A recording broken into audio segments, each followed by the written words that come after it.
Mumtaz TV bersama menegakkan sunnah. Alhamdulillah alladzi bi ni'matihi tatimmu shalihat wassalatu wassalamu ala khairil bariyah sayyidina wa maulana Muhammadin wa ala alihi wa ashabihi ajma'in. Amma ba'd. Kembali kita berjumpa untuk belajar. Karena al-ilmu qabla al-qawli wal-amal. Berilmu terlebih dahulu. Sebelum ngomong dan sebelum beramal. Kenapa? Kita belajar ilmu adab. Kita juga mendengar adab terlebih dahulu sebelum ilmu. Jadi adab itu juga dipelajarin. Kita belajar tentang adab hamalatil Quran. Adab buat orang-orang yang belajar Al-Quran, yang membaca Al-Quran, yang menghafal Al-Quran.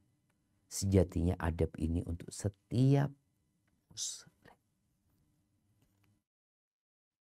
Karena insya Allah setiap muslim akan membawa Al-Quran di dalam dirinya. Paling tidak surat Al-Fatihah.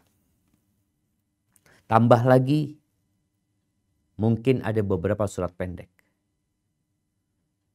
Dan kedudukan orang kelak nanti di surga buat para penghafal Quran itu akan disuruh naik dia. Sesuai dengan yang dia hafal, sesuai dengan yang dia baca. Tapi tidak sekedar membaca. Karena ada orang-orang yang membaca Al-Quran namun ternyata pada hari kiamat dia digugat oleh Al-Quran yang dia baca. Dia dituntut. Bahkan boleh jadi dia masuk neraka berdasarkan gugatan Al-Quran kepada dia. Oleh karena itu penting sekali kita belajar adab dan etika. Agar Quran yang akan memberikan syafaat, agar Al-Quran yang merupakan surat cinta Allah kepada hamba-hambanya itu benar-benar membela kita pada hari kiamat. Dan paling tidak di dunia ini Al-Quran itu membimbing kita ke jalan selamat. Baik, kita akan melanjutkan pembahasan tentang adab bagaimana tatkala kita membaca Al-Quran, kemudian kita membaca ayat yang berkaitan dengan azab. Ini tentunya yang membaca dengan memahami. Tahu sama artinya. Kenapa seringkali kita tekankan kepada jamaah semuanya untuk membaca Al-Quran dengan mentadabburinya. Baca sama artinya. Disinilah nanti akan ketemu ayat rahmat. Apa yang harus kau lakukan? Membaca ayat yang berkaitan dengan azab. Apa sikapmu? Tapi orang yang hanya mengejar target hatam, yang penting lewat dia. Apalagi orang kalau bicara, harus hatam semalam ini.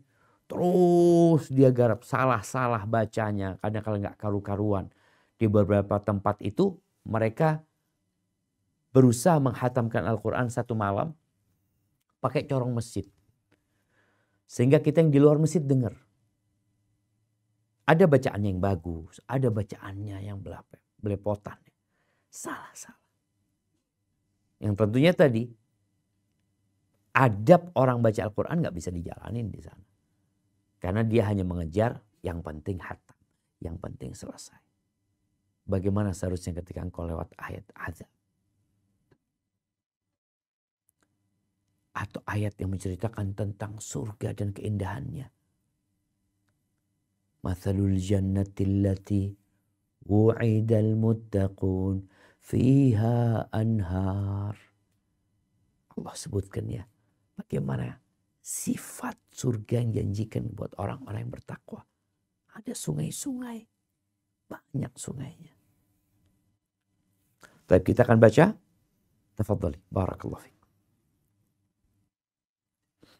Membaca karunia Allah saat membaca ayat rahmat. Memohon. Memohon apa membaca? Memohon. Nah, Memohon karunia Allah saat membaca ayat rahmat. Jika membaca ayat tentang rahmat, hendaknya ia memohon karunia Allah. Dan ketika membaca ayat tentang azab, hendaknya meminta perlindungan dari keburukan azab atau dengan mengucapkan doa, Allahumma inni as'alukal afiyah. Ya Allah, sesungguhnya aku mohon keselamatan. Atau as'alukal afiyata min kulli makruh. Aku mohon keselamatan dari segala hal yang tidak disukai. Ataupun dengan lafal doa yang lain. Jika ia barakallahu mendapat fikum. Naam. Subhanallah. Allah al-Khaliq. Al-Bari al-Musawwir. Dia menciptakan kita. Dia tahu kecondongan dan kecenderungan manusia. Manusia itu suka diiming-imingin sesuatu yang dia sukain. Nanti aku kasih ini ya, aku kasih ini ya. Jadi semangat tuh dia. Ada yang gak semangat dengan dikasih sesuatu karena dia sudah punya. Atau karena dia gak butuh. Yang seperti ini biasanya dikasih ancaman ketika dia melakukan sesuatu yang menyimpang, yang salah, diancam. Dalam Al-Quran yang namanya at-targhib wat-tarhib, yaitu yang berkaitan dengan bujukan-bujukan ya, yang diberikan kepada manusia akan adanya, bukan bujuk bohong ya, artinya iming-iming yang diberikan kepada manusia itu ada banyak sekali. Dan setelah itu biasanya Allah ceritakan tentang azabnya. Sehingga jiwa manusia yang berharap dan takut ini ketika melihat adanya surga dia jadi kepingin. Ketika tahu adanya neraka dia jadi takut. Apa sikap kita ketika membaca? Maka di sini disebutkan. Ketika melewatin ayat rahmat berhenti. Jangan lanjut. Ngapain? Meminta amal rahmat Allah SWT. Allahumma inni as'alukal jannah. Allahumma arhamni. Allahumma rahmataka arju. Allahumma adkhilnil jannah. Apa aja. Lafadznya disebutkan boleh. Yang jelas engkau memohon kepada Allah Azza wa Jalla. Ketika lewat ayat azab, berlindung dari azab Allah. Gimana kita mau berlindung dari azab Allah ketika kita bacanya nggak tahu arti? Maka ini benar-benar ada anjuran kepada kita untuk memahami Al-Quran. Nabi mengajarkan itu. Lafaz doanya bebas. Nah, nanti kita akan bahas di sholat, di luar sholat gimana. Ada perbedaan menurut sebagian ulama. Baik, dilanjutkan.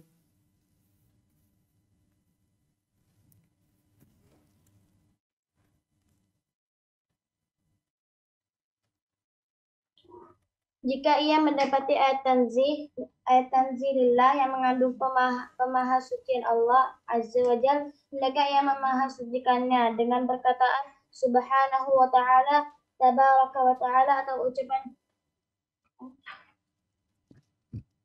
Jallatul azamatuhu Rabbina.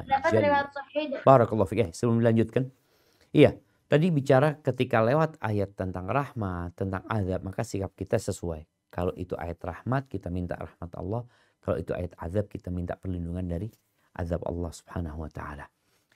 Kalau lewat ayat yang mengandung tanzihillah, penyucian Allah. Orang-orang musyrik yang menyekutukan Allah Azza wa Jal, mereka mengatakan umpamanya perkataan orang-orang Nasara. Laqad kafara alladhina qalu innallaha thalithu thalatha. Kufur, telah kufur orang-orang yang mengatakan Allah itu tiga dari yang satu. Atau yang ketiga dari Trinitas itu. Tuhan Bapa, Tuhan Anak, kita mengatakan subhanallah. Enggak, Allah enggak kayak gitu. Mereka mengatakan Allah mempunyai anak, kita katakan subhanallah. Jadi kalau lewat ayat yang berkaitan dengan penyucian Allah, kita bertasbih, kita ucapkan subhanallah.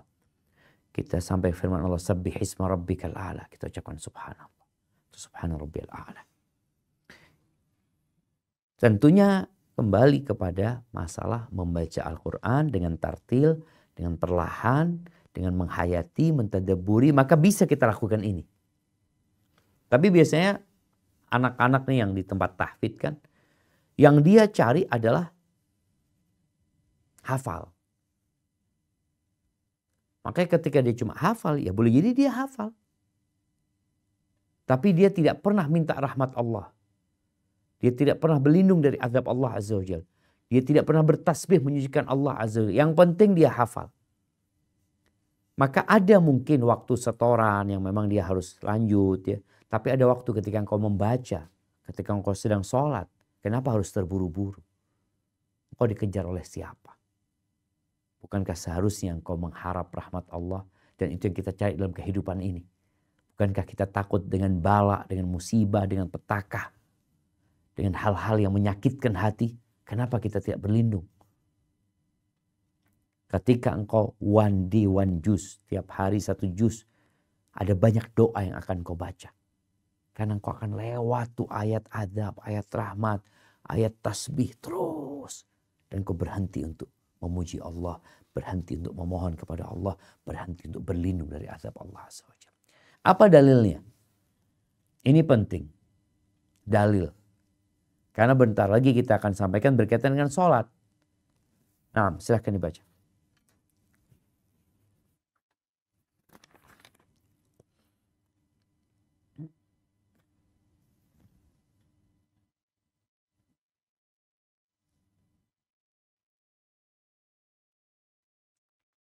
Tafadhal. Terdapat riwayat sahih dari Hudzaifah bin Yaman radhiyallahu anha, ia berkata, Radhiyallahu anhuma.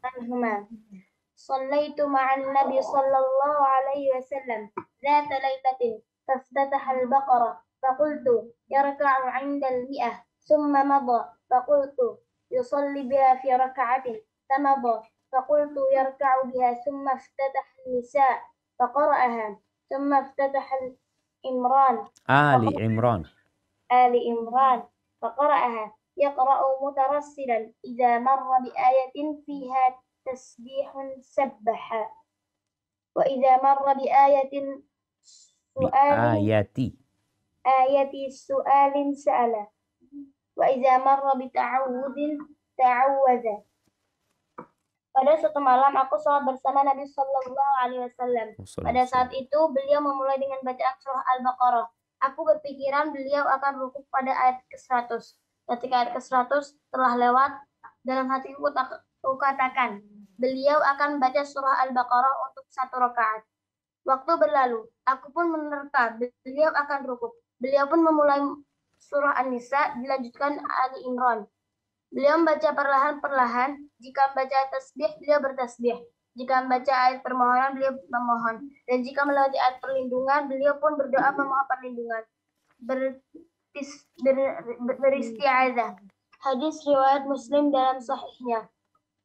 Saat itu surah An-Nisa terletak sebelum surah Ali Imran. Para ulama fikum. Naam. Ahibati fillah. Bisa dibayangin ya. Sekarang ini kita kalau sholat malam, sholat tarawih ya, sholat di 10 hari terakhir, itu 1 rakaat berapa juz? Yang ada tiap malam 1 juz. Bahkan 1 malam 1 juz ini berat bagi banyak orang. Bagaimana yang kita baca baru saja. Hadits Hudzaifah ibnul Yaman radhiyallahu anhum. Rasulullah sallallahu alaihi wasallam 1 rakaat 5 juz. Al-Baqarah, An-Nisa, Ali Imran. Iya, insyaallah 5 juz lebih. Atau 5 juz. 1 rakaat. Dan bacanya tidak seperti imam yang ada. Tidak seperti imam Masjidil Haram, tidak seperti imam Masjid Nabawi. Enggak. Tidak seperti imam yang ada di masjid-masjid kita. Rasulullah SAW membacanya mutarassilan. Beliau ada jeda, ada waktu-waktu berhentinya. Berhenti kenapa? Ini disebutkan. Kalau melewatin ayat tasbih, beliau katakan subhanallah. Subhanallahil azim. Subhana rabbiyal a'la. Ketika lewat ayat memohon, ayat tentang rahmat Allah, beliau berhenti berdoa. Enggak langsung itu. Kita kan maunya langsung imam itu. Kalau lewat ayat azab, beliau berlindung. Isti'adah, ya ta'awad. Meminta perlindungan dari azab tersebut. Itu 1 rakaat. Mampukah kita minta tolong sama Allah Azza wa Jalla? Tidak ada yang sulit kalau Allah memudahkannya. Dan sesuatu jadi mudah karena Allah menginginkan. Kemarin di Surabaya ada teman-teman yang Masya Allah. Mereka sholat taraweh 11 rakaat di musola di jamaah. 1 rakaat 1 juz. 1 rakaat 1 juz. Itu teman-teman sholat, ada yang duduk, ada yang berdiri, duduk lagi. Subhanallah jemaah. Itu 1 juz 1 rakaat. Bacaannya nggak seperti ini. Nyambung itu bacaan. Memang masalahnya kita itu. Kalau membaca Al-Quran hanya sekedar bagaimana kita selesai. Kita tidak akan menikmati. Yang ada kita ingin cepat berhenti dan menyelesaikan bacaan kita. Tapi ketika engkau membaca seperti yang dicontohkan Rasul SAW, engkau akan menikmati, engkau akan berdoa, engkau akan bertasbih, engkau akan memohon, engkau akan meminta. Jadi bukan sekedar membaca, tapi tenggelam dalam bacaannya. Sehingga dia benar-benar seakan-akan sedang berbicara sama Allah Jalla Jalaluh. Karena memang Quran ini kalamullah. Barakallahu fiik. Nah, dilanjutkan. Para ulama rahimahullah berkata, permohonan isti'adzah dan tasbih ini mustahab dianjurkan bagi setiap qari', baik ketika sholat ataupun luar sholat. Mereka katakan, ketika sholat hal itu mustahab dilakukan oleh imam, makmum ataupun orang yang sholat sendiri, karena merupakan doa, maka tetaplah melakukannya. Sebagaimana ucapan amin setelah membaca surah Al-Fatihah. Pendapat mengenai mustahabnya permohonan dan isti'adzah ini merupakan mazhab Syafi'i dan jumhur ulama rahimahullah. Abu Hanifah berpendapat hal tersebut bukanlah mustahab, melainkan makruh dilakukan dalam sholat. Yang benar adalah pendapat jumhur ulama. Barakallahu fikum. Iya, sekarang bicara adab membaca seperti yang dicontohkan Nabi SAW. Apakah itu di dalam sholat atau di luar sholat? Apakah itu untuk seluruh sholat atau hanya untuk sholat sunnah? Hanya untuk sholat malam khususnya. Di sini ada khilaf di antara para ulama. Sebagian berpendapat bahwa hal ini dianjurkan di luar sholat, di dalam sholat. Baik sholat fardu, baik sholat sunnah. Bagi imam, bagi makmum atau sholat sendiri. Pendapat yang kedua, ini dianjurkan dibaca di luar sholat dan di dalam sholat sunnah. Di dalam sholat sunnah. Itu dianjurkan. Bagaimana dengan sholat fardu? Tidak dianjurkan.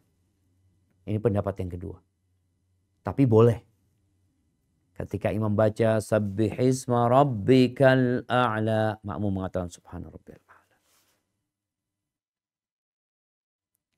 Sampai firman Allah, idza jaa nasrullahi wal fath wa ra'aitan nasa yadkhuluna fi dinillahi afwaja fasabbih bihamdi rabbika wastaghfir innahu kana tawwaba. Makmum mengatakan subhanakallahumma bihamdika Allahumma ighfirli. Ini pendapat. Jadi ada yang berpendapat hanya untuk sholat sunnah saja. Ada yang berpendapat sholat, Ana ulangi lagi ya. Ada pendapat bahwasanya sholat sunnah, sholat wajib sama aja. Makmum imam sendiri sama aja. Yang kedua berpendapat ini dianjurkan untuk sholat sunnah. Makmum imam dianjurkan. Sendiri juga sholat sunnah. Untuk sholat wajib tidak dianjurkan. Tapi boleh. Untuk sholat wajib tidak dianjurkan tapi boleh. Pendapat ketiga nggak boleh di sholat. Di luar sholat boleh. Wallahu a'lam bishawab. Ana melihat pendapat yang mengatakan bahwasanya dianjurkan ketika sholat sunnah dan dibolehkan ketika sholat wajib.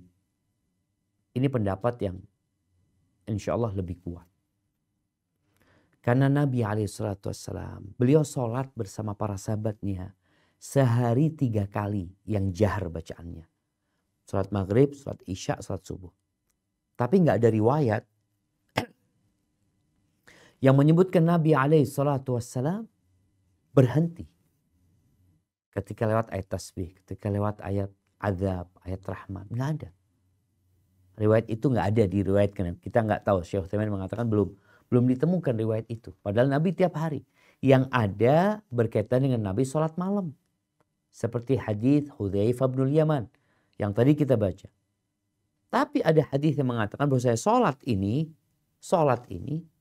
la yasluh fiha syai'un min kalamin nas. Nggak boleh ngomong di situ, omongan manusia. Itu sholat adalah untuk zikir, tasbih, doa. Maka diperbolehkan orang berdoa. Apalagi kalau di akhir di akhir ayat ketika membaca Alaihissallahu biahkamil hakimin. Kita mengatakan bala wa inna ala dzalika laminasyahidin. Ada riwayat dhaif ya dari Abu Hurairah kalau nggak salah. Tapi secara hukum boleh kita baca. Alaihissallahu bikafin abdah. Bukankah Allah mencukupi hambanya? Jadi interaksi seorang dengan Quran itu ada. Tapi untuk sholat wajib tidak dianjurkan. Diperbolehkan. Karena kalau kita bicara dianjurkan, Nabi tidak menganjurkan para sahabatnya ketika sholat wajib. Yang Nabi contohkan ketika sholat sunnah. Ini menunjukkan hukum sholat wajib berbeda. Walaupun kita lihat Imam Nawawi, beliau menganjurkan di sini. Di sholat, di luar sholat, dan sholat fardu dan sholat sunnah. Tapi kayaknya di masyarakat nggak familiar. Kita mintanya sholat sunnah doang lah. Sholat raweh. Bagaimana imam-imam kita ini belajar adab baca Quran. Bukan belajar adab menyelesaikan sholat. Karena sebagian di antara mereka itu tidak menggunakan adab-adab yang sesuai. Karena pesanan dari makmum. Makmumnya pesan, jangan panjang-panjang. Kita di masjid terbesar di Jember ya. Masjid Jami daerah. Itu ya cepet-cepetan aja bacanya.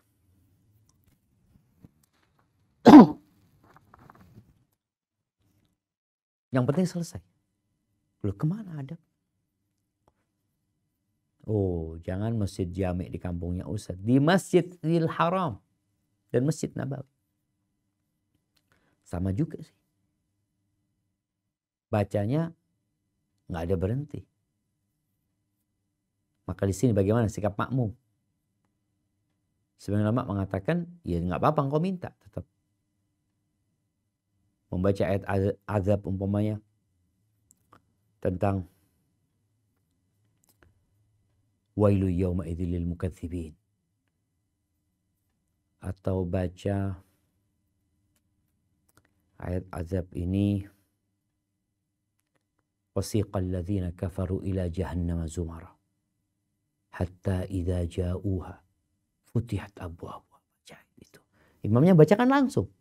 Kita mengatakan a'udzubillahi minan. Sebagian ulama membolehkan hal itu. Sebagian mengatakan kalau imamnya nggak berhenti jangan berhenti. Karena kita diperintahkan untuk menyimak. Nanti engkau sibuk berdoa, imamnya sudah lewat ke ayat selanjutnya. Sedangkan kita diperintahkan untuk menyimak Al-Quran, mendengarkan dengan seksama. Jadi ini adabnya. Harapan kita adab ini bukan hanya sebagai wawasan, tambahan wawasan. Anak-anak santriwati atau kita kaum muslimin, oh gitu ya, cuma sekedar sebagai wawasan.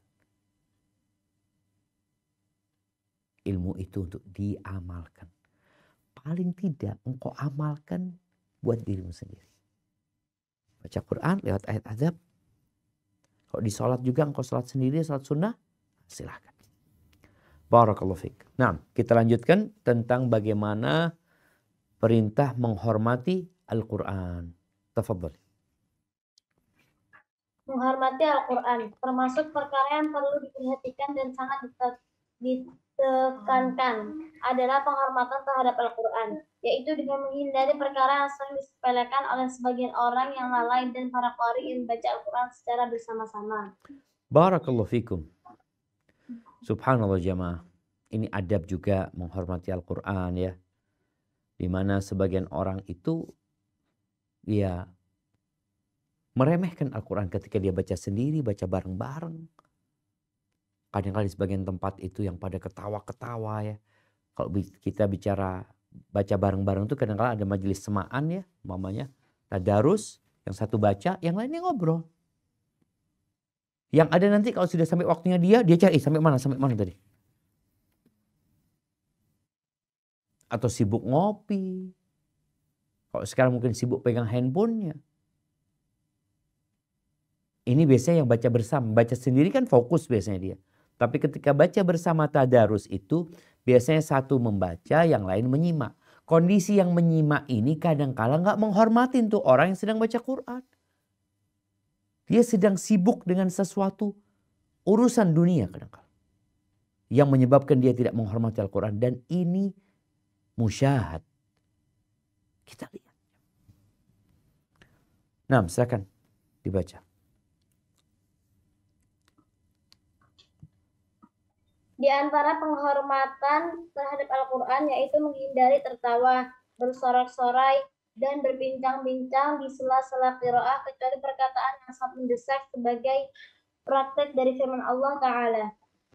Wa idza quri'al Qur'an fastami'u lahu wa ansitu la'allakum turhamun. Dan apabila dibacakan Al-Quran maka dengarkanlah dan diamlah agar kamu mendapat rahmat. Surah Al-A'raf Surat ke-7. Surat ke-7 ayat 204. Nah, jelas di sini Allah memberikan arahan. Kalau dibacakan Al-Quran, dengarkan. Jadi kalau tadi Imam Nawawi memberikan contoh ketika orang kumpul ya tadarus ya. Ketika satu baca yang lain dengerin. Bukan yang lainnya sibuk dengan handphone, sibuk ngobrol, ketawa-ketawa karena belum bagian dia. Umpamanya pembagian bacaannya satu halaman. Masya Allah, ana jadi ingat waktu kita tadarus sama ibu kita dulu. Hafizahullah ta'ala. Biasalah. Namanya anak-anak ini, tadarus 5 orang atau 4 orang. Kita kan ngobrol ya. Nanti tahu-tahu ibu ngomong, Syafiq, ayo bagiannya Syafiq. Itu kita cari sampai mana. Anak-anak aja dididik untuk menghormatin Al-Quran. Gimana kalau ini udah dewasa, udah ngerti, udah akil, udah baligh. Makanya biasanya yang membina tadarus itu tidak mengatakan berapa ayat. Dia sebutkan ayo baca fulan. Baca tuh fulan. Nanti ayo fulan lanjutkan. Jadi nggak diurut. Untuk menghindari mereka yang tidak menghormati Quran. Ini mungkin dipraktekkan. Karena kalau orang sudah tahu, oh bagian ana bukan bagian ana. Dari siapa dimulai? Dari fulan, muter gitu ya. Kalau bisa enggak. Memang dari fulan mulai, selanjutnya ada yang milih. Ini demi bagaimana mendidik anak-anak untuk menghormatin Al-Quran. Baik, dilanjutkan. Hendaknya ia berpedoman pada riwayat Ibnu Abi Daud dari Ibnu Umar radhiyallahu anhu bahwa jika membaca Al-Quran ia tidak berbicara hingga menyelesaikan bacaannya. Diriwayatkan oleh Bukhari dalam sahihnya, ia katakan, ia tidak berbicara hingga menyelesaikannya. Bukhari menyebutkan hal ini dalam kitabut tafsir ketika menjelaskan firman Allah Ta'ala. Nisa'ukum harthul lakum, istri-istrimu adalah ladang bagimu. Al-Baqarah surat kedua ayat 223. Barakallahu fikum. Naam. Di sini ada praktek dari Abdullah bin Umar bin Khattab radhiyallahu anhu. Bagaimana cerita Nafi'. Nafi' ini maula, mantan budaknya Abdullah bin Umar radhiyallahu anhuma. Disebutkan dia mengatakan kana Ibnu Umar radhiyallahu anhuma idza qara'a al-Qur'an lam yatakallam hatta yafrugha minhu. Beliau enggak berbicara hingga menyelesaikan bacaan. Faqara surat Al-Baqarah. Suatu hari beliau baca surat Al-Baqarah. Sampai kepada firman Allah, Nisa'ukum harthul lakum fa'tu harthakum an-nasyid. Di sini beliau berhenti. Beliau tanya sama Nafi', Tadri fima unzilat? Engkau tahu dalam perkara apa diturunkan ayat ini? Kata Nafi', la. Maka beliau menyebutkan unzilat fi kadza wa kadza. Ini ayat diturunkan dalam perkara ini, perkara ini. Tsumma madha. Beliau tidak ngobrol lagi. Beliau lanjut bacaan. Sebagian kita kan kalau putus, udah berhenti. Ngobrol. Makanya kadang-kala kalau yang mau baca Quran pakai handphone ya, atau dia baca Quran di sebelahnya ada handphone. Kalau tidak ada kepentingan handphone untuk hidup, ya untuk nyala, matikan. Karena dia akan banyak memutuskan bacaanmu. Kadang-kala memutuskan belum selesai. Ada yang telepon, ada yang WA, biarin dulu. Sampai selesai aku mau baca, umpamanya 1 juz. Selesaikan 1 juz selesai, baru pegang handphonenya, baru komunikasi dengan orang-orang yang memang tadi menghubungin dia. Ini adab orang baca Quran. Yang engkau baca itu, yang kata Allah, Inna sanulqi alaika qawlan thaqila. Ini ucapan yang berat. Gimana ketika engkau main-main? Gimana ketika engkau tidak fokus dan tidak serius? Dengan setiap huruf engkau akan mendapatkan 10 kebaikan. Dengan setiap ayat engkau akan mendapatkan yang lebih baik dari seekor onta. Terus engkau main-main. Barakallahu fiik. Nah, dilanjutkan. Tidak boleh memainkan tangan serta lainnya, karena ia tengah berbicara dengan Rabb-Nya Subhanahu wa Ta'ala. Maka hendaknya ia tidak bermain-main dengan tangannya. Barakallahu fiik. Nah, ini kok bicara tangan ya, kadang-kala ada orang ngaji sama, sekarang itu ada alat untuk bermain dengan tangannya. Spinner, tahu spinner dulu ya, yang diputar sambil baca dia, Sabbihisma rabbikal a'la alladzi khalaqa fazawwa. Kadang-kala ada yang main tasbihnya, diputar-putar tasbihnya. Atau ada orang yang dia tasmi atau dia baca maksudnya sambil main gunting batu kertas. Ada orang, ada aja mainan dia. Ada yang mainan full pen kadang-kala. Dulu anak ingat ditegur sama ustadz kita waktu di pondok. Ustadz jelasin kita kan ada full pen yang dipencet itu ya. Kita dengarkan ustadz sambil mainan itu. Nggak boleh, ada yang ini masukin keluar lagi, dimasukin lagi keluar lagi. Ada yang sibuk mungkin dengan yang emak-emak ini, yang perempuan sibuk membersihkan kukunya ya. Kadang-kala dia dengarkan ustadz sedang bacain Quran, sedang talaqi, atau dia sedang baca Quran mengatakan, dia baca amma yatasaalun 'anil naba'il 'azim alladzi. Ada banyak lah. Maka usahakan serius. Tapi ada kondisi yang memang orang punya pekerjaan dan dia punya mau murojaah. Kayak ada orang yang mau nyapu. Dia mau nyapu rumah sambil murojaah dia. Usahakan dia nyapunya nggak serius, hafalannya yang serius.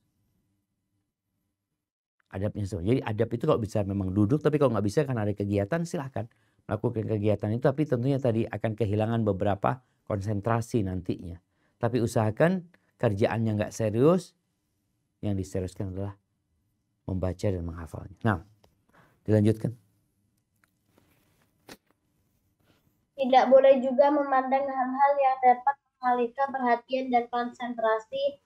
Yang lebih buruk lagi ialah melihat orang yang tidak boleh dilihat, seperti melihat amrod, remaja yang belum tumbuh kumis dan jenggot, atau lainnya. Barakallahu fiik. Sebelum dilanjutkan. Jadi memandang apa saja yang mengalihkan perhatian dan konsentrasi. Sampai sebagian ulama itu menganjurkan untuk tidak menghafal di alam terbuka. Karena kalau ngelihat pohon ya, nanti ada burung terbang. Jadi dia kemana-mana pikirannya. Sedangkan tadi di bab atau di pembahasan adab sebelumnya, kita seharusnya kalau lewat ayat rahmat itu minta rahmat. Lewat ayat azab meminta perlindungan dari azab Allah. Tapi karena kita memang sekedar menghafal tanpa merenungi, ya kemana-mana akhirnya pikiran kita. Jadi ada yang sibuk dengan tangannya, ada yang sibuk dengan matanya. Nah di sini ada pembahasan jamaah yang penting ya dibahas. Berkaitan dengan melihat seorang yang amrod.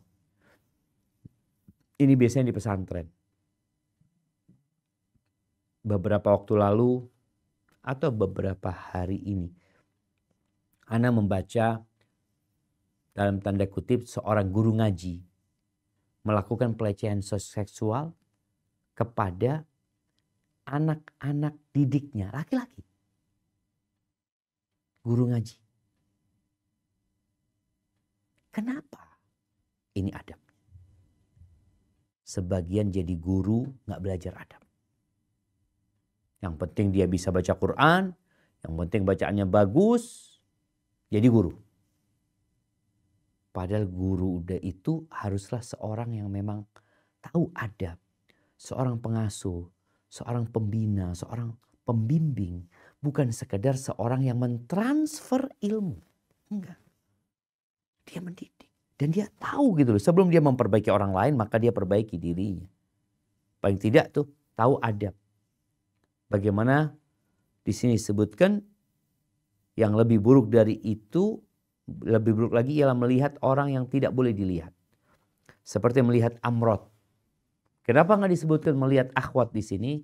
Karena biasanya guru ngaji laki yang ngajar anak laki. Guru ngaji perempuan ngajar anak perempuan.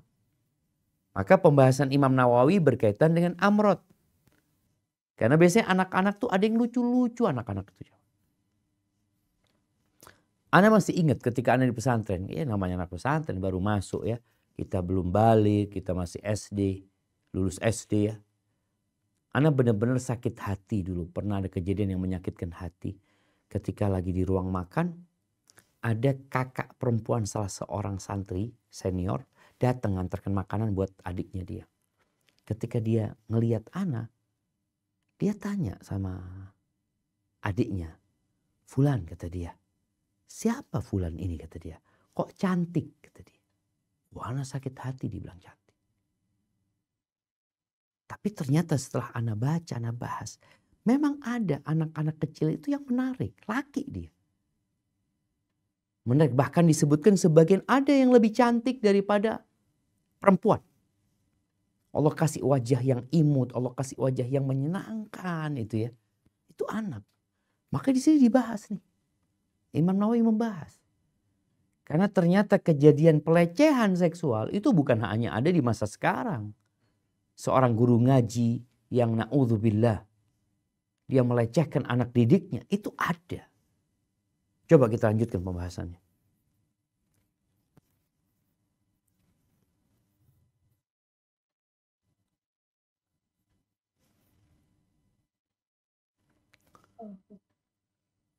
Melihat amrod tanpa adanya keperluan, hukumnya haram baik dengan disertai syahwat ataupun tidak. Baik ketika kondisi aman dari fitnah atau tidak. Ini merupakan mazhab sahih yang dipilih oleh para ulama, Imam Syafi'i, dan banyak ulama lainnya radhiyallahu Anhum. anhum telah menyatakan keharamannya. Dalilnya firman Allah Ta'ala, Qul lil mu'minina yaghuddu min absarihim. Katakanlah kepada laki-laki yang beriman agar mereka menjaga pandangannya. Surah An-Nur, surah ke-24 ayat 30. Barakallahu fiik. Kita lihat jamaah ya. Ini jumhur ulama disebutkan mengharamkan hal itu. Allah memerintahkan kepada orang-orang beriman agar menjaga sebagian pandangan mereka. Dijaga.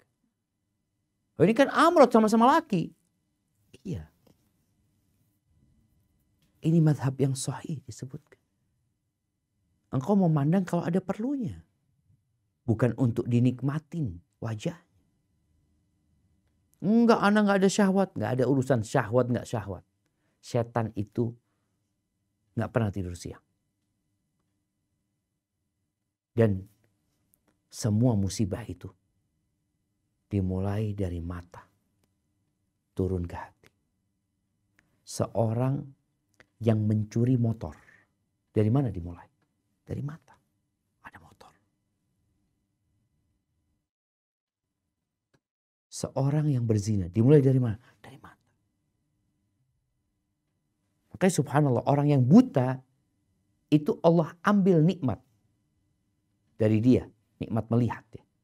Tapi sebenarnya dia dikasih juga nikmat terselamatkan dari fitnah dunia yang berkaitan dengan mata. Maka di sini disebutkan melihat amrod tanpa adanya keperluan, hukumnya haram. Maka ini perlu benar-benar di pesantren-pesantren ya, di masjid-masjid. Adab ini diajarkan. Kita pun ini berusaha bagaimana menyebarkan adab ini supaya peristiwa pelecehan seksual yang terjadi di madrasah, di pesantren, di masjid ya. Kalau di luar, artinya di luar pun terjadi sebenarnya. Tapi kadang-kala tidak diketahui. Tapi kita bicara adalah bagaimana tempat-tempat pendidikan Islam itu menjaga adab. Ingat kenapa bicara amrod? Karena dulu ya anak perempuan belajar sama anak perempuan. Kayak sekarang di markas Ahlu Mahabbatillah ya perempuan guru ngajinya perempuan gitu loh. Seperti itu. Laki sama laki nih. Nah, yang laki mungkinkah tergoda? Kalau yang laki tergoda sama anak perempuan, kalau dia ngajar santriwati, ada juga terjadi fitnah seperti itu umpamanya. Tapi ini kita tekankan berkaitan dengan amrod. Yuk kita lanjutkan. Fadhal. Amrod memiliki daya pikat sebagaimana halnya wanita. Sebagian bahkan banyak dari mereka yang lebih cantik daripada wanita. Kebanyakan. Daripada wanita kebanyakan. Oh ya, daripada wanita kebanyakan. Sementara berbuat tak senonoh kepadanya lebih memungkinkan dan lebih mudah daripada berbuat hal yang sama terhadap wanita. Oleh karena itu pengharamannya tentu lebih utama. Barakallahu fikum. Maka di sini orang kan ketika guru ngajinya laki, yang diajarin anak laki, masyarakat menganggap aman. Oh lah, gurunya laki, yang diajar anak laki. Makanya godaan setan lebih dahsyat dalam hal yang dalam pandangan masyarakat aman. Ketika Nabi SAW ditanya, beliau pernah mengatakan, Iyyakumud dukhul 'alan nisa. Kalian jangan masuk ke tempat-tempatnya perempuan. Jangan. Lalu ada yang bertanya kepada Nabi SAW, Alhamu ya Rasulullah, bagaimana kau ipar? Ini periparan. Adiknya suami, kakaknya suami.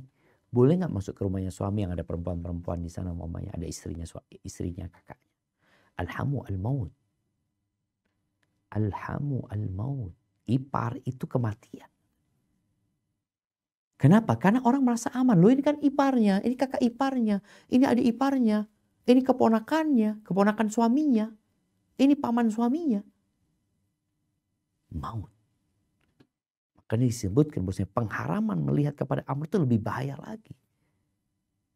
Kenapa? Karena dia dapat berbuat kepada anak ini yang tidak bisa diperbuat kepada perempuan. Sulit kalau mau berbuat sama perempuan karena aksesnya nggak ada. Kayak sekarang pesantren putra-putra, pesantren putri-putri. Guru ngaji putra ngajar putra, guru ngaji putri ngajar. Artinya sulit akses untuk ke sana. Tapi yang berkaitan dengan Amr itu sangat mudah. Maka pengharamannya lebih utama di sini disebutkan. Baik, dilanjutkan.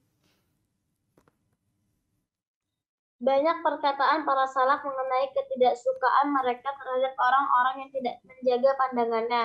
Mereka sebut orang-orang tersebut sebagai antan. Orang-orang yang busuk. Antan. Nah. Orang-orang yang busuk. Karena sikap mereka yang mengotori syariat. Afwan, mungkin ini sikap mereka yang mengotori syariat maknanya sahih juga ya, tapi artinya mungkin terjemahannya ditambah di sini karena mereka adalah orang-orang yang menjijikkan secara syariat.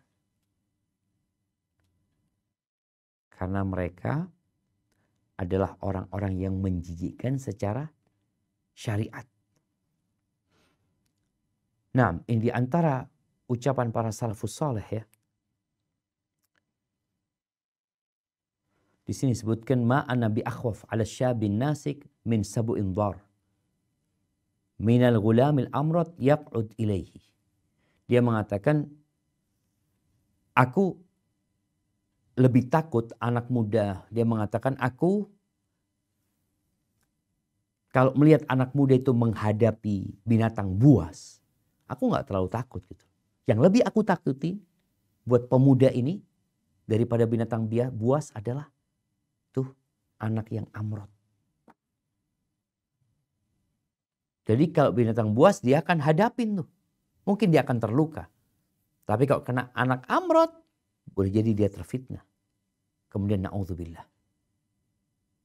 Jadi amrot ini tadi anak-anak yang belum ada jenggotnya. Ya. Kemudian mungkin kumisnya ada yang sudah tumbuh tipis-tipis. Atau masih belum ada.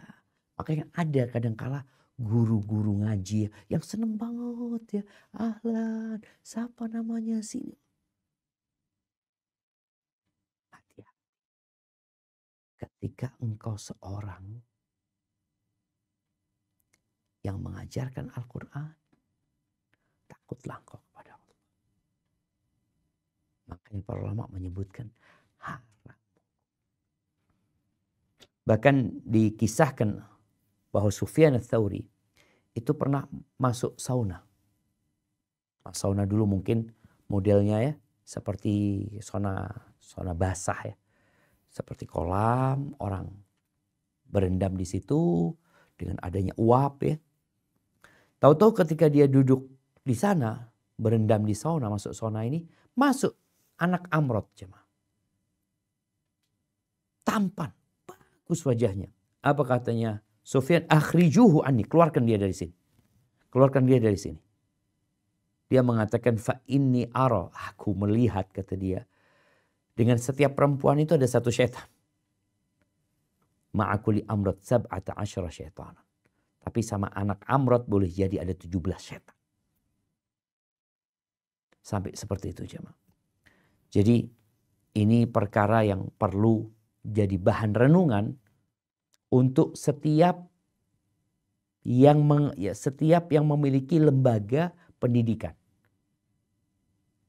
Baik itu seperti rumah Quran, baik itu pesantren, baik itu ngaji di masjid. Mereka harus memperhatikan gurunya. Karena terus terang berita-berita yang sumbang ya berkaitan dengan guru ngaji ada. Dan itu terjadi. Dan berita itu terulang kembali. Apa penyebabnya? Ya kita sudah tahu. Kita udah bahas nih.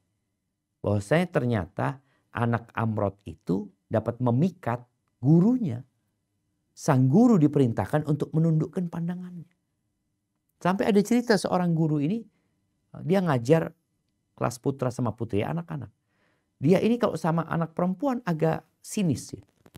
Tapi sama anak Amrod, dia baik banget seperti itu. Maka bagi para penyelenggara madrasah atau tempat pendidikan hendaklah membacakan adab ini. Duduk sama guru-gurunya dibacain. Bagaimana engkau ngajar anak didikmu. Ketika kau merasa tergoda dengan salah satu dari mereka, udah pergi. Atau engkau yang pindah. Atau kalau tidak tadi, solusi memang menundukkan pandangan. Barakallahu fiik. Baik, kita lanjutkan. Adapun memandangnya saat jual beli, melakukan serah terima, pengobatan, pengajaran, dan lainnya pada kondisi-kondisi perlu, maka boleh karena mendesak. Tetapi hendaknya ia membatasi sesuai keperluan saja dan tidak memandanginya terus-menerus tanpa adanya keperluan mendesak. Demikian pula seorang guru, ia hanya boleh memandangnya jika dibutuhkan saja. Masya Allah, barakallahu fiik. Ini jamaah. Jadi ya kalau ada urusan memberikan sesuatu, ngambil sesuatu, jual beli, ada keperluan lah memandangnya. Ya udah mandangnya hanya untuk selesai keperluannya, selesai. Tapi bukan memandang terus-terusan. Jadi penyakit. Makanya kadang-kadang di dunia pendidikan, baik pesantren atau sekolah umum, ada guru-guru yang dia melihat salah satu muridnya ya, yang yang Masya Allah ya, tampan dia. Ini tertarik hatinya sama dia. Ini laki. Dan buat para orang tua, hendaklah mereka berusaha dekat sama anaknya.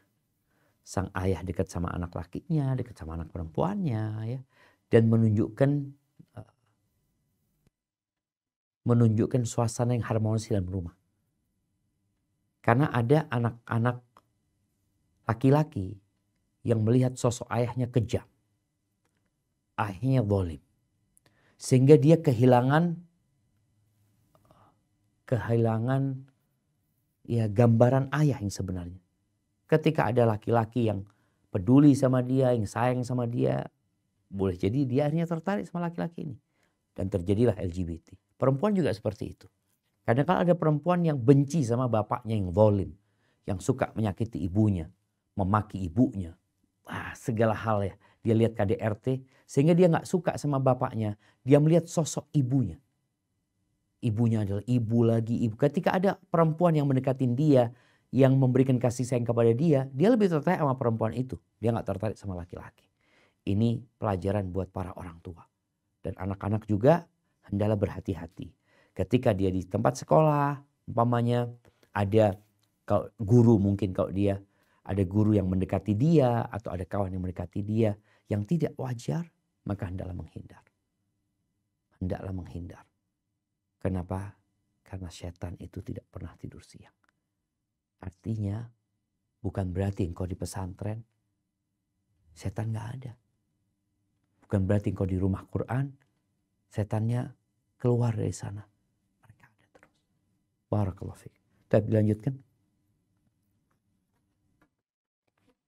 Siapapun dilarang memandang orang lain dengan disertai syahwat pada seluruh kondisi. Ini tidak berlaku khusus pada amrod saja, tetapi bagi seluruh mukallaf, pria ataupun wanita. Wanita mahram ataupun bukan, kecuali istri dan budak wanita yang dibolehkan istimta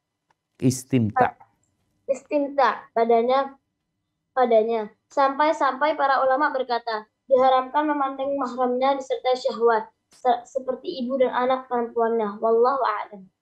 Nah, ini masalahnya jelas insyaallah ya. Tadi kita sudah singgung bahwasanya semua masalah itu dari mata. Maka hendaklah kita menjaga mata demi menjaga hati dan kemaluan. Walaupun itu mahram kita. Maka hendaklah di rumah ya. Kadangkala terjadi na'udzubillah, bapak memperkosa anak perempuannya. Ada aja. Memperkosa anak tirinya yang bukan mahram sama dia sebenarnya. Kenapa itu terjadi? Semua dimulai dengan mata. Maka hendaklah anak-anak perempuan itu kalau di rumah pakai baju yang sopan. Memang di depan mahramnya. Jangan pakai baju yang ketat, jangan pakai baju yang seksi.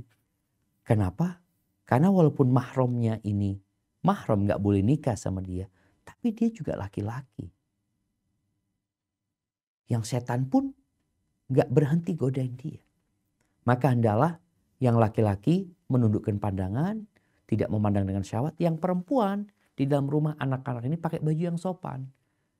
Kadang-kadang kan mereka yang terjadi perzinaan atau pemerkosaan ini, pelecehan seksual di rumah-rumah itu, memang mereka nggak sopan bajunya. Yang ini nggak bertakwa, yang ini nggak bertakwa kepada Allah Azza wa Jalla. Maka hendaklah kita menjaga adab ini. Baik, dilanjutkan. Siapapun yang menghindari majelis qiraat dan melihat suatu menghadiri. Siapapun yang menghadiri majelis qiraat dan melihat suatu kemungkaran wajib menghilangkannya sesuai kemampuan dengan tangan bagi yang mampu menghilangkannya dengan tangan. Jika tidak mampu dengan tangan namun mampu dengan lisan, hendaklah ia menghilangkannya menggunakan lisan. Jika tidak mampu juga hendaknya ia mengingkari hal tersebut dengan hatinya. Wallahu a'lam. Barakallahu fiik. Ya jamaah, ini setelah kita membaca ini, kita tahu bagaimana sekarang tatkala kita melihat kemungkaran di majelis. Ada guru yang lihat kepada anak didiknya, dilihatin terus ya. Mungkin kawannya sesama guru menutup wajahnya. Bertakwalah kepada Allah. Ini mengingkari kemungkaran dengan tangan. Nggak bisa dengan lisan. Nggak bisa dengan hati. Tapi yang jelas kemungkaran itu bermula dari sesuatu yang kecil. Ketika dibiarkan, dia akan semakin besar, semakin besar, semakin besar. Dan akan merusak jadi. Negeri yang aman, tentram, gara-gara satu kemungkaran yang dibiarkan bisa runtuh. Maka kita pun di sekolah kita, tatkala ada satu kemungkaran yang dibiarkan dan dianggap remeh, lama-kelamaan kemungkaran ini akan menyebar kemana-mana. Pernah melihat satu tangkai anggur. Bagus anggur itu. Kalau ada satu yang busuk, dibiarkan. Satu aja yang busuk, dibiarkan dia. Nggak diperbaiki, nggak diobatin, nggak dibuang. Apakah anggur ini semua aman? Enggak. Perlahan-lahan yang paling dekat akan busuk juga. Kemudian 2 busuk. 3 busuk. Kanan, kiri, kalau dia dihimpit, yang busuk dihimpit sama 4 anggur, maka 4 itu akan membusuk. 4 itu akan lebih besar lagi dia membuat busuk yang lainnya. Maka ini pentingnya kita adanya amar ma'ruf nahi mungkar. Barakallahu fiik. Mungkin itu yang bisa kita kaji pada kesempatan kali ini. Kita masuk ke sesi tanya jawab. Ana kembalikan ke moderator. Barakallahu fiik. Nah. Alhamdulillah, Masya Allah. Barakallahu fikum wa jazakallahu khairan ya Ustaz atas materinya. Untuk selanjutnya kita memasuki sesi tanya jawab. Di sini yang pertama yang masuk di chat room Zoom.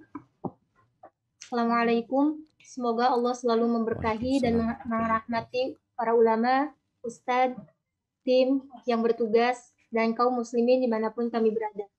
Izin bertanya Ustadz, bolehkah membaca surat di dalam sholat sunnah seperti tahajud dan hajat setelah bacaan Al-Fatihah yang isinya sebagai doa yang dipanjatkan, yang hanya sepanjang 1 ayat saja? Dan bagaimana ada berdoa yang baik dan benar Ustaz agar doa dikabulkan Allah Subhanahu wa taala. Jazakallahu khairan Ustaz. Masya Allah, barakallahu fiik. Nah, ahibati fillah, kalau bicara hukum membaca ayat-ayat doa di dalam Al-Quran yang terkadang hanya 1 ayat saja, seperti walladzina yaquluna rabbana hab lana min azwajina wa dhurriyyatina qurrata a'yun waj'alna lil muttaqina imama. Kemudian dia ruku. Atau baca doa Rabbana la tuzigh qulubana ba'da idh hadaitana wa hab lana min ladunka rahmah innaka antal wahhab. Atau baca doa walladzina ja'u min ba'dihim yaquluna rabbana ighfir lana wa li ikhwanina alladhina sabaquna bil iman Wala taj'al fi qulubina ghillan lil ladzina amanu rabbana innaka raufur rahim. Boleh apa tidak? Boleh. Karena sejatinya Allah mengatakan faqra'u ma tayassara minal Qur'an. Bacalah yang mudah bagi engkau dari Al-Qur'an. Jadi nggak ada masalah dia membaca satu ayat saja yang isinya doa tadi umpamanya. Baik, ada hubungannya apakah ayat-ayat doa ini boleh dibaca ketika sujud? Padahal di sujud kita nggak boleh baca Quran. Perbedaannya ketika kita sujud nggak boleh baca Quran, tapi kita baca doa boleh. Sehingga ketika seorang sujud membaca doa Rabbana atina fid dunya hasanah wa fil akhirati hasanah wa qina adzabannar, itu boleh asalkan tidak niat baca Quran. Bagaimana Ustaz? Itu kan dari Al-Quran. Iya, artinya dia tidak berharap dengan satu huruf 10 kebaikan. Enggak, dia cuma doa. Yang dia harapkan adalah dikabulkannya doa yang dia pinta dari apa yang dia baca. Seperti itu. Jadi insya Allah boleh. Kemudian ada pun bagaimana supaya doa dikabulkan. Yang pertama ketahuilah, Allah tidak pernah ingkar janji. Rasulullah SAW mengatakan yustajabu lil abdi ma lam yasta'jil. Allah akan kabulkan doa hamba selama dia nggak terburu-buru. Sebagian kita terburu-buru. Ana sudah doa 2 tahun, sudah 3 tahun, sudah 4 tahun, ana 10 tahun Ustaz nggak punya anak. Padahal ana sudah doa terus, udah usaha, udah minta. Ini biasanya mulai ada perasaan putus asa. Dia tergesa-gesa, dia terburu-buru ingin dikabulkan. Padahal semua doa pasti dikabulkan selama syarat dan ketentuan terpenuhi. Hanya saja yang perlu kita fahami, jawaban dari Allah yang Allah janjikan itu 1 dari 3. Allah akan kabulkan doa selama tidak ada unsur dosa dan pemutusan satu rahim. Dikabulkannya doa dengan 1 yang pertama, dikasih yang dia pinta. Minta anak, dikasih anak. Dikasih. Yang kedua, yang dia pinta gak dikasih. Dia bertahun-tahun minta anak gak dikasih. Terus apa? Jawaban dari doa dia diselamatkan dari musibah dan petaka yang akan menimpa dia. Yang dia gak tahu. Yang nilainya sesuai dengan doa dia. Dengan apa yang dia pinta. Makanya betapa sering kita itu diselamatkan dari petaka. Orang pada kena COVID, engkau gak kena. Iya Ustaz, anak gak kena COVID tapi gak punya anak juga, anak doa Ustaz. Boleh jadi tadi, engkau gak kena COVID diselamatkan dengan doamu minta anak. Ada kecelakaan kita baca jamaah ya Allah. Kadangkala di depan rumah kita, di sebelah kampung kita kena banjir mereka. Atau ada yang kena tabrak, engkau selamat. Boleh jadi tadi, doamu dikabulkan, engkau diselamatkan dari petaka yang hendak menimpamu. Yang ketiga, doa ini dikumpulin sebagai pahala buat engkau. Ditulis, dicatat terus doamu itu. Karena engkau lebih butuh dengan pahala itu daripada yang kau pinta di dunia. Allah yang tahu. Maka ketika Nabi SAW mengatakan itu, idzan nukthir. Kalau gitu kita banyak-banyak doa aja. Pasti dikabulin. Iya, Allahu akbar. Allah akan kasih lebih banyak lagi. Jadi kalau bicara adab doa itu ada banyak sebenarnya. Cuma yang anak ingatkan, jangan tergesa-gesa. Engkau terus berdoa. Engkau hadirkan hatimu. Engkau terus beramal soleh dan berbaik sangka sama Allah. Bahwa Allah la yukhliful mi'ad. Allah tidak pernah ingkar janji. Hadza wallahu a'lam bissawab. Naam. Jazakallahu khairan Ustaz. Selanjutnya pertanyaan dari Santriwati Rumah Quran Ustaz. Naam, tafadhal. Bismillah. Assalamualaikum warahmatullahi wabarakatuh Ustaz. Waalaikumsalam warahmatullahi wabarakatuh. Ahlan wa sahlan. Naam, tafadhali. Afwan Ustaz, ana izin bertanya. Untuk sholat jahar, mengeraskan suara pada rakaat 1 dan 2, apakah di rakaat ketiga dan 4 dibolehkan untuk mengeraskan suara di waktu salat berjamaah atau sendiri Ustaz? Syukran jazakallahu khairan Ustaz. Masya Allah, barakallahu fiik. Hukum asalnya, maka dia jahar di tempat yang dijaharkan. Ketika dia rakaat ketiga keempat, hukum asalnya dia nggak jahar. Tapi ketika dia baca dengan keras, mamanya dia dengarkan, ya Mungkin disebutkan ini tidak sesuai dengan sunnah. Tapi Nabi SAW terkadang beliau sholat duhur itu suaranya dikerasin. Sahabat yang di belakang dengar. Ini menunjukkan bolehnya sesekali mengeraskan. Tapi yang sesuai dengan sunnahnya enggak gitu. Tapi sesekali kayak sholat duhur asar kan enggak jahar. Tapi kadang-kadang Nabi membaca dengan suara yang keras yang sahabat tahu. Oh, Nabi baca surat ini. Nabi baca ayat ini umpamanya. Jadi sesekali diperbolehkan. Tapi yang sunnah tadi adalah tidak dengan menjaharkan. Hadza wallahu a'lam bissawab. Nah. Jazakallahu khairan Ustaz. Selanjutnya dari yang Resen. Akhwat saudari Putri, tafadhol.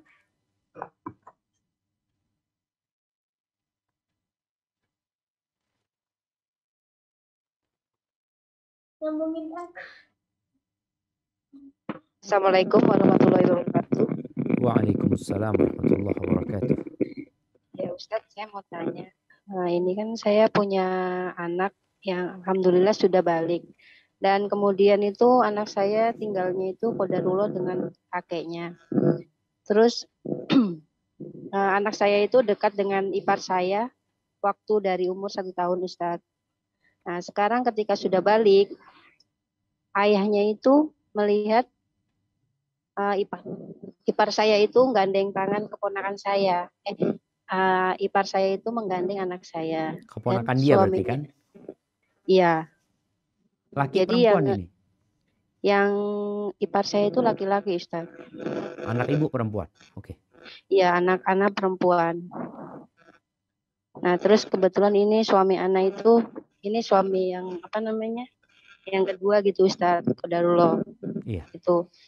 Nah terus yang mau saya tanyakan, ketika ipar saya tegur, dia sangat marah sekali dan sangat sakit hati gitu Ustaz sama suami saya, dan dia mengungkit-ungkit suruh balikin semua yang dulu dia kasih ke anak saya itu Ustaz. Gimana cara menyikapinya Ustaz? Barakallahu fikum, jazakallahu khairan Ustaz. Assalamualaikum warahmatullahi wabarakatuh. Waalaikumsalam warahmatullahi wabarakatuh. Ya, jamaah. Ingat tadi yang kita baca ya, bahwasanya dilarang kita melihat dengan syahwat siapapun. Baik itu mahram kita atau bukan mahram kita. Keponakan mahram. Artinya kalau bicara keponakan, sejak dia balik, tidak balik, dia mahram memang. Tapi apabila dikhawatirkan tadi akan terjadi sesuatu, makanya sebagian ulama membahas tentang safar tanpa mahram. Siapa safarnya itu? Anaknya suami itu mahram buat istrinya suami. Tapi apakah boleh mereka safar? Sebenarnya mereka dilarang, bahaya nantinya gitu loh. Tadi setan nggak pernah tidur siang, akan terfitnah. Maka ini perlu diperhatikan. Artinya nggak apa-apa sebenarnya gitu loh. Tadi digandeng anaknya, memang dia salaman sama pamannya, nggak apa-apa karena dia mahram. Tapi kalau dikhawatirkan terjadi fitnah, maka dijauhkan.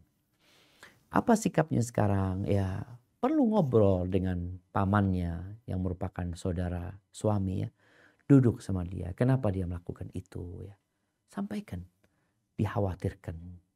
Bukan berarti kita menuduhmu yang enggak-enggak, kita percaya. Cuma sudah banyak kejadian-kejadian yang menyakitkan hati orang tua. Sampaikan kepada dia seperti itu. Kalau kemudian sang paman ini menuntut apa yang dia berikan kepada anak perempuan itu untuk dibalikin. Secara hukum agama sebenarnya itu hak dia menuntut. Karena kewajiban memberikan nafkah, kewajiban memberikan pendidikan kepada anak, kewajiban bapaknya, bukan kewajiban pamannya. Jadi mungkin tinggal ngobrol sama dia yang tadi berkaitan dengan masalah yang pertama. Kadang-kadang dia sebenarnya nggak nuntut, dia ikhlas, tapi gara-gara teguran itu dia akhirnya mengungkit-ungkit. Ini juga menunjukkan ada sebagian kita yang nggak ikhlas sebenarnya jamaah. Nggak ikhlas dia. Akan nampak ketika ikhlasan dia ketika ada masalah. Karena orang yang ikhlas itu berharap pahala dari Allah. Dia nggak ada urusan, dia nggak nunggu balas budi, nggak nunggu terima kasih, nggak ada dia tunggu apa-apa. Dia tunggu surga Allah Azza wa Jalla. Mungkin seperti itu bisa dilakukan. Wallahu a'lam bishawab. Nah.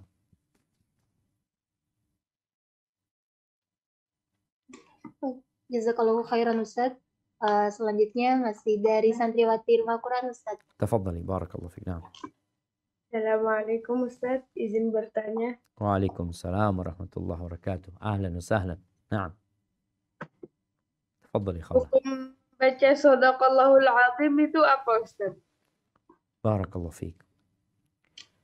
Iya jamaah, ini berkaitan dengan apa yang dibaca setelah membaca Al-Quranul Karim. Kalau bicara membaca Shadaqallahul Azim, ya benar bacaan itu. Maha benar Allah dengan segala firman-Nya, biasanya terjemahan seperti itu. Itu bacaan benar. Dibaca nggak apa-apa. Tapi ketika dijadikan sebagai bacaan penutup Al-Quran, setiap membaca Al-Quran, kita baca Shadaqallahul Azim. Sehingga kalau ada orang nggak baca Shadaqallahul Azim, dianggap salah. Sehingga Shadaqallahul Azim ini dianggap sebagai sunnah yang harus dilakukan. Padahal enggak. Nabi SAW membaca Al-Quran dan tidak ada riwayat setelah beliau baca Quran, beliau menutup dengan Shadaqallahul Azim. Bahkan mungkin yang ada riwayat yang menyebutkan membacanya doa kafaratul majlis setelah baca Al-Quran. Jadi intinya wallahu a'lam bishawab, tidak ada bacaan khusus sebenarnya setelah membaca Al-Quranul Karim. Ya selesai kita membaca Al-Quran.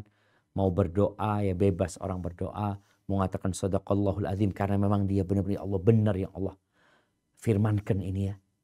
Itu boleh-boleh aja. Tapi ketika dijadikan sesuatu yang memang seperti itu aturannya. Baca Quran, Shadaqallahul Azim. Baca Quran, Shadaqallahul Azim. Ini akhirnya akan menjadi satu ajaran. Padahal Nabi tidak mengajarkan.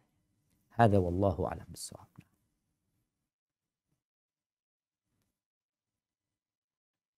Jazakallahu khairan Ustaz. Selanjutnya yang masuk di chat.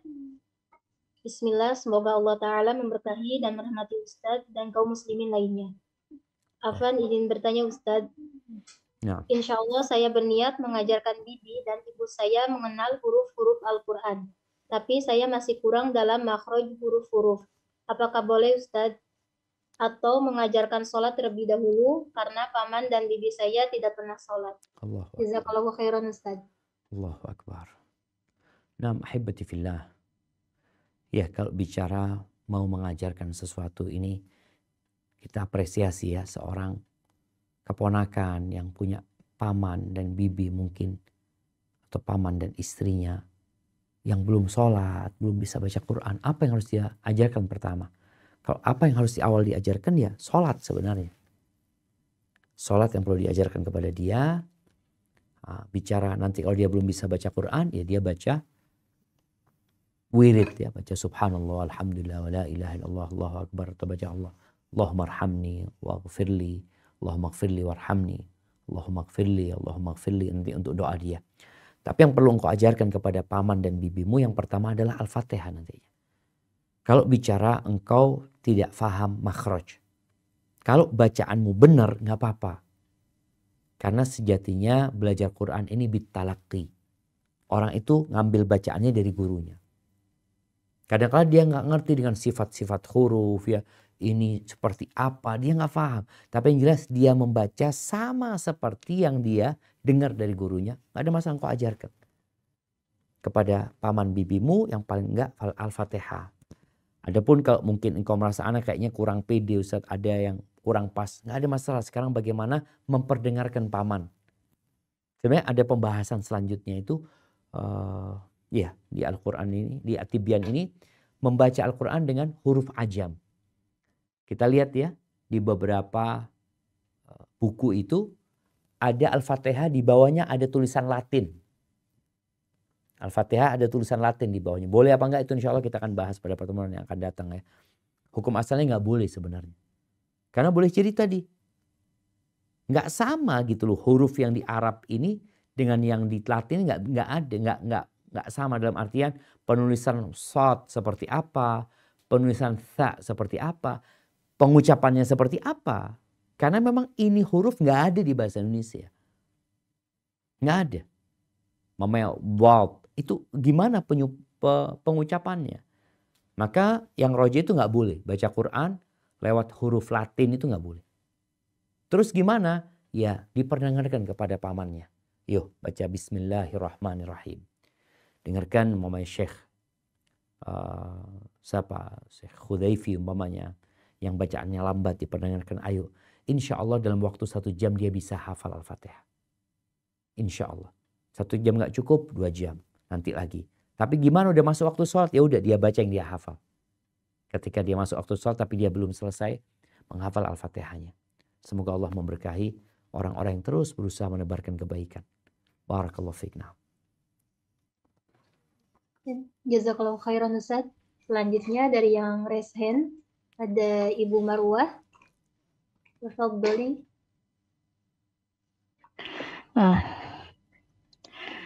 Syukur Ustaz. Assalamualaikum warahmatullahi wabarakatuh. Waalaikumsalam warahmatullahi wabarakatuh. Afwan Ustaz, saya seorang guru ngaji. Yang ingin saya tanyakan adalah ketika misalnya anak-anak setelah selesai ngaji itu kan terbiasa anak-anak bersalaman dengan gurunya.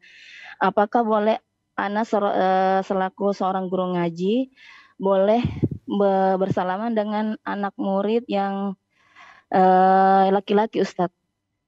Dia masih SD, kalau saya tidak salah anak-anak ini masih SD Ustadz, kelas 5 apa kelas 6 begitu. Masya Allah. Syukron Ustadz. Assalamualaikum warahmatullahi wabarakatuh. Waalaikumsalam warahmatullahi wabarakatuh. Nah, kita melihat ya di bersalaman ini menjadi sebuah tradisi di sekolahan, dari SD, dari TK, SD, SMP, SMA sampai kuliah. Kita lihat itu terjadi. Bahkan seorang murid kalau nggak salaman sama gurunya dianggap kurang adab. Maka perlu difahami siapa yang boleh kita salami dan siapa yang tidak boleh. Kalau anak-anak ibu tadi, anak-anak didik itu belum baligh ya, masih kecil dia, maka nggak masalah. Bukan berkaitan dengan umur ya, bukan berkaitan dengan sekolah tadi disebutkan kelas 5, kelas 6, tapi berkaitan dia baligh atau tidak. Dia baligh atau tidak. Ketika dia sudah baligh, hukum itu sudah berlaku, dia nggak boleh. Atau karena memang dikhawatirkan ada fitnah. Jadi kalau sudah baligh, udah nggak boleh lagi.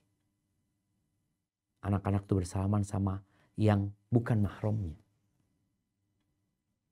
Kita melihat di masyarakat enggak, sampai SMP, sampai SMA, sampai kuliah kadangkala orang yang enggak mau salaman itu dianggap sombong, dianggap menyimpang, padahal Rasulullah SAW beliau mengatakan inilah usafihun nisa. Aku enggak berjabatan tangan dengan wanita, enggak. Kecuali sama istri beliau.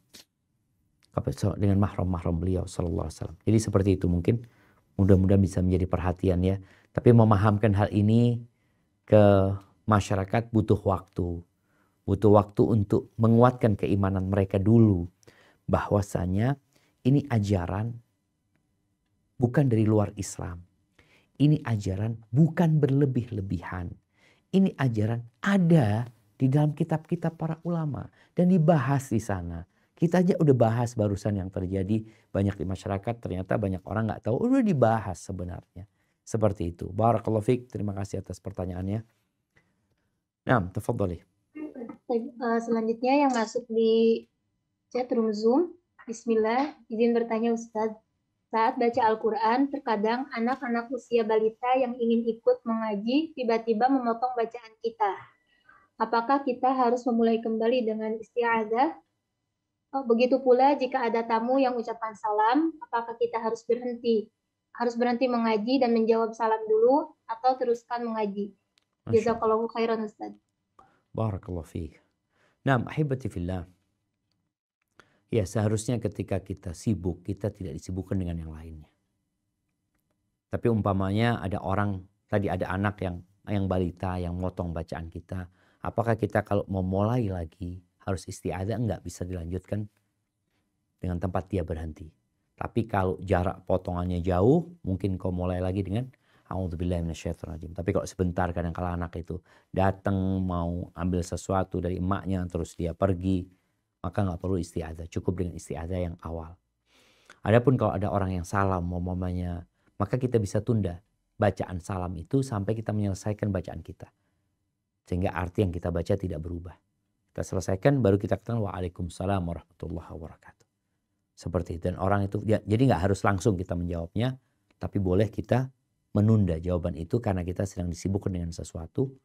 Seperti orang yang sedang sholat, ya dia nggak jawab jawaban orang yang sedang salam.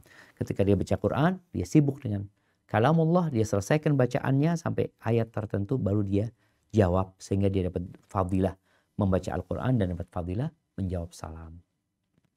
Mungkin kita ke pertanyaan terakhir sebelum ke kuis. Tafadhal. Untuk pertanyaan terakhir, masih dari yang chat di room Zoom. Assalamualaikum warahmatullahi wabarakatuh. Waalaikumsalam warahmatullahi wabarakatuh. Bagaimana sebagai orang tua yang mempunyai anak amrod, secara orang tua tidak mengawasi di dalam sekolah? Jazakallahu khairan Ustaz. Iya jemaah. Banyak orang tua yang hanya berpikir mencari uang. Baik bapak atau emak. Mereka berpikir kebahagiaan itu dengan memenuhi syahwat. Syahwat harta, syahwat tahta, syahwat rumah, kendaraan. Sehingga kadang-kala anak itu nggak diperhatikan. Maka kalau bicara bagaimana sikap orang tua yang tidak mempedulikan anaknya yang amrod, yang boleh jadi dia. Anaknya spesial, maksudnya anaknya itu Masya Allah, tampan ya. Seperti itu. Dan boleh jadi Allah kejadian bully ya. Sampai menyebabkan kematian. Kadang-kala itu terjadi karena orang tua ini nggak dekat sama anaknya. Orang tua perlu mendengarkan anaknya ada apa. Ngobrol sama dia. Seorang ayah bagaimana melatih anak lakinya untuk menjadi laki-laki. Menjadi seorang jawara, menjadi seorang pendekar, menjadi seorang pejuang. Ada usaha di sana. Oh masih kecil ya, dari kecil dilatih. Dari kecil dia dilatih. Makanya terus terang ketika anak di pesantren, ya namanya kita amrod masih kecil ya. Kemudian banyak omongan-omongan yang gak enak. Akhirnya kita termotivasi untuk olahraga, ya, termotivasi untuk menjadi, enggak anak ini laki gitu. Seperti itu. Kita nggak mau dengan omongan itu. Maka di sini orang tua harus hadir.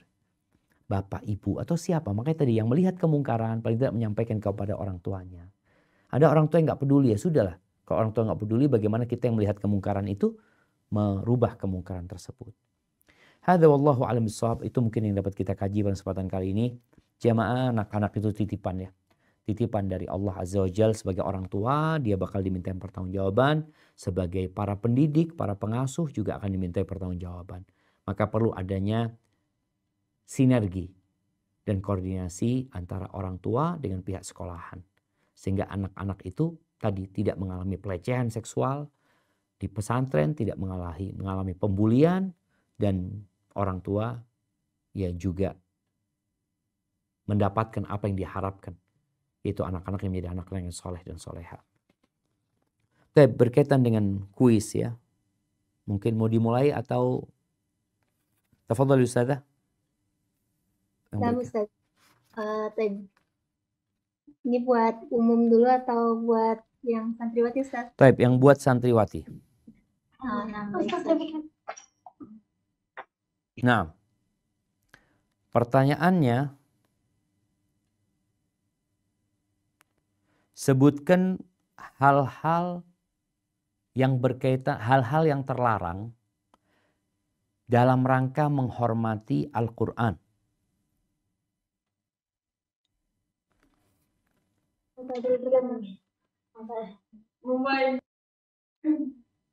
Sebutkan 3 hal-hal yang terlarang dalam rangka menghormati Al-Quran.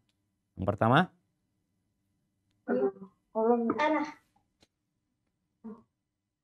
tidak boleh memandang hal-hal yang dapat mengalihkan perhatian dan konsentrasi. Oke, itu 1. Memainkan 2. Mainkan tangan. 3. Ini buat 1 orang pertanyaannya. Iya, Mariam ini. Curang. Yang ketiga. Memainkan tangan. Melihat amrod tanpa ada keperluan. Hah? Itu sama memandang, itu pandangan kan? Itu pandangan. Ya kan yang pertama ini Bapak tidak boleh. Oh iya. Tidak boleh memandang hal-hal yang dapat mengalihkan. Artinya berkaitan dengan mata. Yang kedua Ya, berkaitan apa? dengan tangan. Yang ketiga berkaitan Yang dengan ketiga ini, sebentar dulu. Ya, yang ketiga tidak boleh ini. tidak boleh ngobrol, Iya, tidak tidak boleh boleh ngobrol, tidak boleh ketawa-ketawa. main. Iya. Jadi ini Ya, berkaitan dengan ada yang bersuara. berkaitan dengan raga, dengan lisan dan dengan mata tadi ya, seperti itu. Tapi masih berkait untuk anak-anak di santriwati, 2 buat santriwati, yang 1 buat luar nanti. Baik. Pertanyaan yang kedua. Anjuran untuk berhenti ketika membaca Al-Quran. Kalau lewat ayat rahmat kita minta rahmat, kalau lewat ayat azab kita berlindung dari azab Allah, lewat ayat tasbih kita bertasbih. Itu untuk siapa? Untuk yang baca Al-Quran dalam kondisi seperti apa? Ya, buat santriwati ini.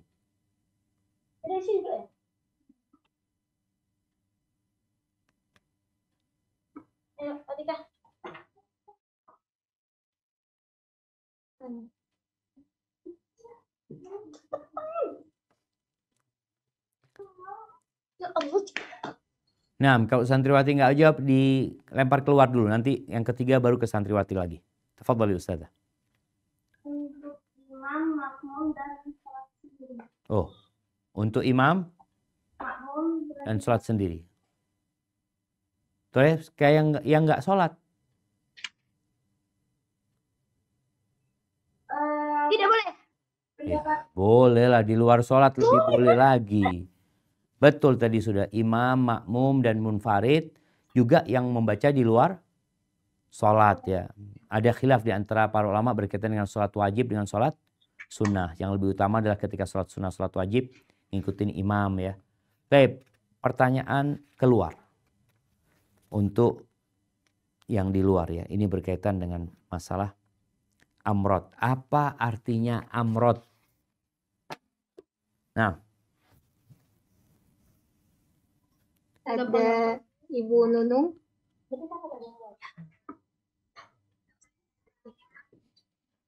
apa artinya amrod? Kenapa nggak boleh memandang amrod? Nah, tafadhali. Amrod itu pemuda ya Pak Ustadz ya, anak lelaki yang usia tanggung, usia tanggung, remaja. Iya. Kalau di bawah remaja?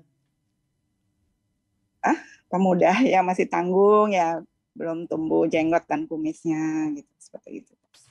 Nah, jadi nggak harus pemuda sebenarnya. Anak-anak bisa masuk amrod ya, walaupun belum balik. Kita juga disebutnya amrod. Iya, seperti itu ya. Iya, siap. Berarti yang belum tumbuh jenggotnya, belum ada kumisnya, itu disebut amrod. Jadi boleh jadi dia masih ya umur 7 tahun, 8 tahun ya, masih anak-anak juga disebut amrod ya kadangkala. Apalagi kalau sudah agak besar ya. Seperti yang disebutkan Ibu tadi, yang udah menginjak dewasa tapi belum ada jenggot sama kumisnya. Nah, itu disebut amrod. Dan kenapa nggak boleh melihat amrod, Ibu? Memandangin amrod. Karena biasanya masalah itu berasal dari mata Ustadz, dari pandangan. Iya, karena kadang-kala ada amrod yang lebih memikat daripada perempuan. Itu kita diperintahkan untuk menurut kemandakan. Baik, barakallahu fiik. Semoga kajian kita membuat kita jadi lebih ngerti, dan semoga Allah memberikan kekuatan kepada kita untuk bisa mengamalkan apa yang kita kaji. Jazakumullah khair. Kembalikan ke moderator. Jazakillah khair.